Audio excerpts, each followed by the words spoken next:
Okay, hi everyone. Today we will talk and learn about database management system or software engineer's language system design.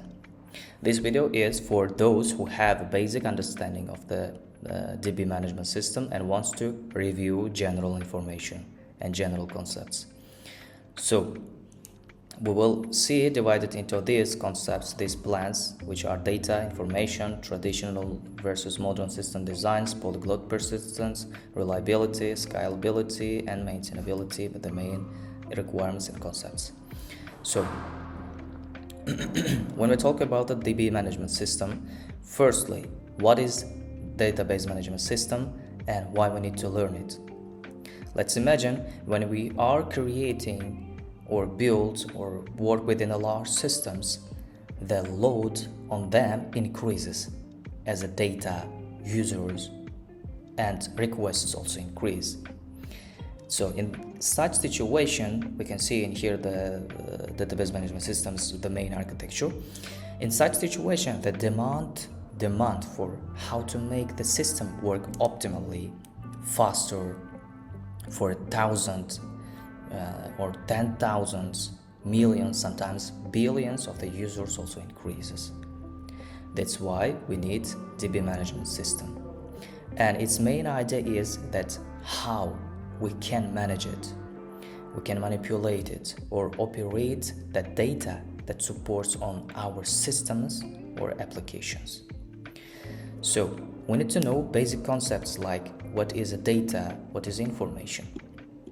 So basically, data is a collection of values and symbols. Like for example, it would be like numbers, like any kind of floats or integers or strings or any kind of symbols, like these types of the data. And information is the collection of the data and its interpretation as well. Only data is not information. So what does it mean? Like if we give some kind of input to our machine, like for example 25, it's just a data. System doesn't know what is it. Is it some kind of age? Is it the temperature? Is it the length or something? If we add like interpretation, like for example temperature is 25, like the temperature is at 25, it would be information. So all in all, database management system can store, can retrieve, can perform computations with that data and informations.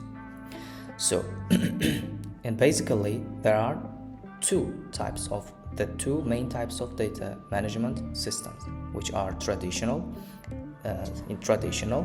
like the single, and modern.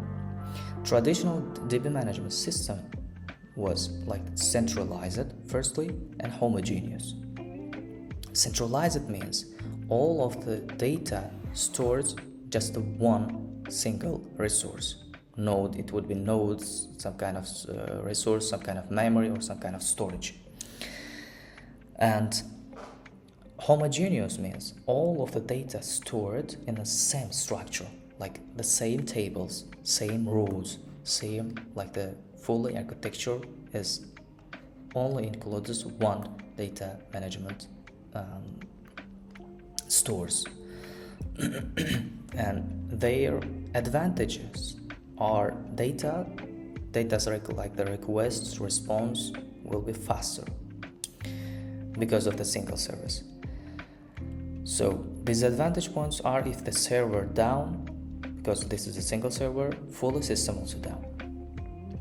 So in this case, modern DB management system are distributed and heterogeneous.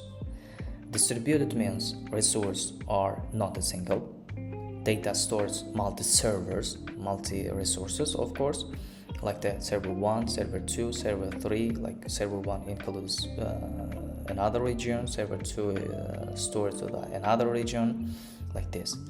And heterogeneous means that can be work and store different types of the data, like JSON formats includes also or tune formats or any kind of medias like audio separated, videos also separated in other nodes and in other resources. This is a main difference between modern database management and the traditional database management. For these days, for these years, for these big systems, applications, modern database management system is a high demand for like today's applications, today's systems, of course. So what else? When we apply modern database management system, we will use polyglot resistance approach. Persistence approach. This approach is the architectural approach of using multiple specialized data storage technologies such as SQL format, documental format like NoSQL, graph format databases, and like another caching database technologies we will use. With that concept, systems are guaranteedly designed with these main three methods, like as we see before in here: reliability, scalability, and maintainability. These concepts collections are polyglot persistence using multiple data storage systems. So, firstly, reliability. What is a reliability? It is fault-tolerant process, like fault-tolerant process.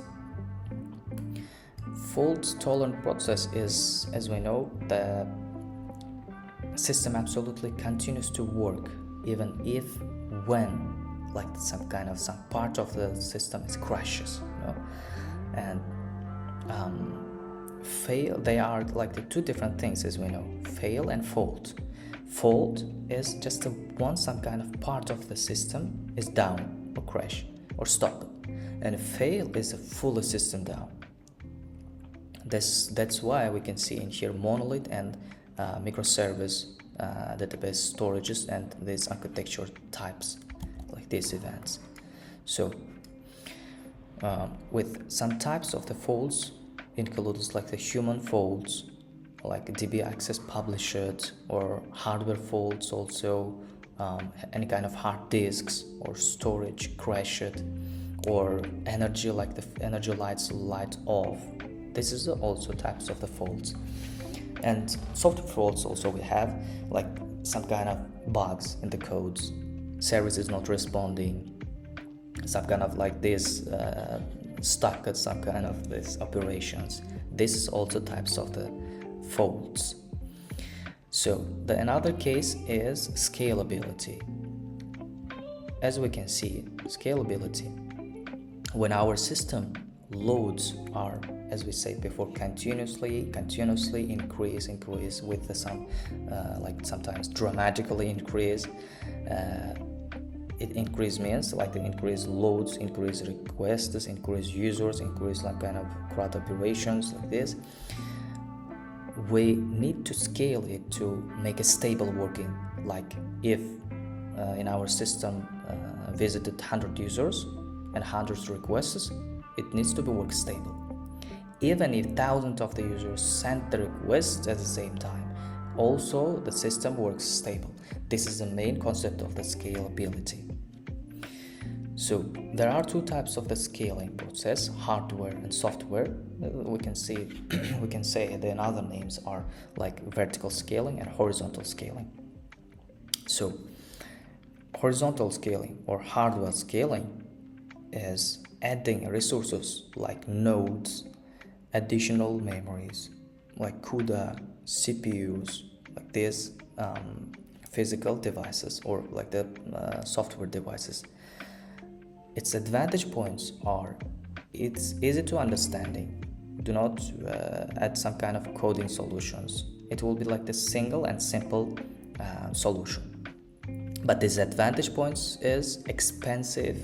It will be expensive. Its nodes or some kind of memories is not unlimited. It's limited. And software scaling, like the vertical scaling, is more flexible. Like it's adding some kind of caching operations, indexing, multi-databases adding like this kind of solutions. Its advantage points are it would be more cheaper considering than the horizontal scaling. Of course, it's unlimited. We can do unlimited scaling it, and it's a fault tolerance. And of course, it would be some kind of little bit drawbacks, which are soft complexity. It would be big systems. We need to make it optimally with the logical, some kind of solutions, like smarter solutions.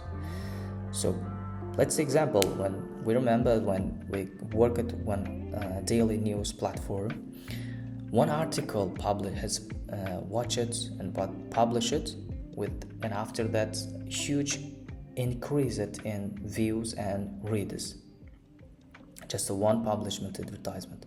Before that, an average of the advertisers usually 500 to 1000, maximum 1000 requests, but then suddenly increased from 10,000 users, 10,000 times of the requests to 5 million per day. But we just added actually multiple nodes, like we used horizontal scaling and just added the nodes and CPUs. And what happened? It cost within almost, for small companies, $10,000 or almost $5,000 for wall scaled memory, wall scaled like this storage. For that case, as a smarter solution, we could use like with the load balancers, by caching view counts, and some kind of using the eventual consistency as well. That's why vertical scaling is a more optimal than horizontal scaling. So anyways, we know to work with a scaling the system when its operations like the read, update, delete, edit,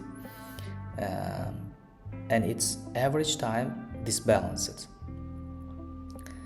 such as some kind of read operations, let's imagine 5,000 per second, and write operations 1,000 per second.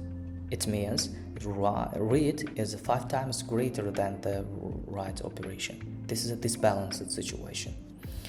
That's why we need to scale it with that cases with balanced. This is also types of the scalability. So last but not least, designing for maintainability. Okay, until now we reviewed data and informations, tradition and the difference between traditional and modern management systems, polyglot persistence, reliability, scalability, and only remained maintainability. So this is one of the simplest concept of the polyglot persistence, which is maintainability. So it's technical task. It's actually technical task that after the systems start to work, like fixing like some kind of bugs, add some kind of controllers, monitorings for example request response messages, backup functions, and like these things in simply tools. Like it needs to follow 3 main concepts like operability, and simplicity, and of course availability. Operability means like we need to write for our systems or our system designs documentation, and simplicity means system logics should be not elaborate. It needs to be like the clean code. It needs to be easy to scale in. And availability also part of the concept of the maintainability.